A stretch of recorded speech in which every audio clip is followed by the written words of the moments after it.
दो तू कमरिया के ताकत सबके दिखा दो ताकत सबके दिखा दो तू कमरिया कोरोना खड़ा ना ठीक से हिलाओ तू कमरिया के आज ताकत सबके दिखा दो तू कमरिया के तुहार देखिए के दुधिया गोराई मन करता काट काट खाई भोरे चोलिया में भर के ले जाई हन मरिया के कोरोना खड़ा न ठीक से हिलावो तू कमरिया के आज ताकत सबके दिखा दो तू कमरिया के ताकत सबके दिखा दो सबके दिखा दो आज ताकत सबके दिखा दो तू कमरिया के काहे करता रे हाला तोरा कुछु ना बुझाला सभे बाटे यही जा जो समय जदि ठीक से ना नचबे त आज नहीं बचबे घरे ना जइबे ते हो समय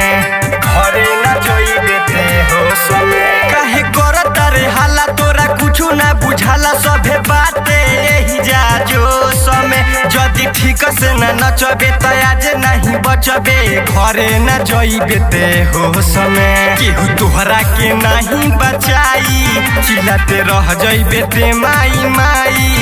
रंगदार हवे लइका परसा बजरिया के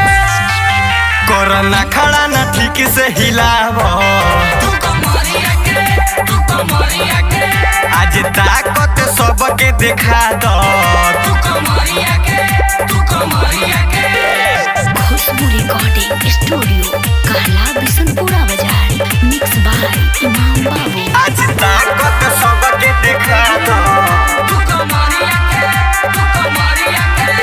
चौरसिया नीतीश के बर जाई खिस माल लूट जाई तोरा गोदाम के कोहे प्यार पुनीत के हुआई नहीं हित होई बचावे तोरा सामान के बचावे तोरा सामान के चौरसिया नीतीश के बर जाई खिस माल लूट जाई तोरा गोदाम के कोहे प्यार पुनीत के हुआई नहीं हित होई बचावे तोरा सामान के गुड़िया जा तू रजनीश के गोद में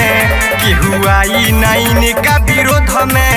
बावे माथा पगलाई तोहर देखी है डरे सके कोरोना खड़ा न ठीक से हिलावो तू कमरिया के आज ताकत सबके दिखा दो तू कमरिया के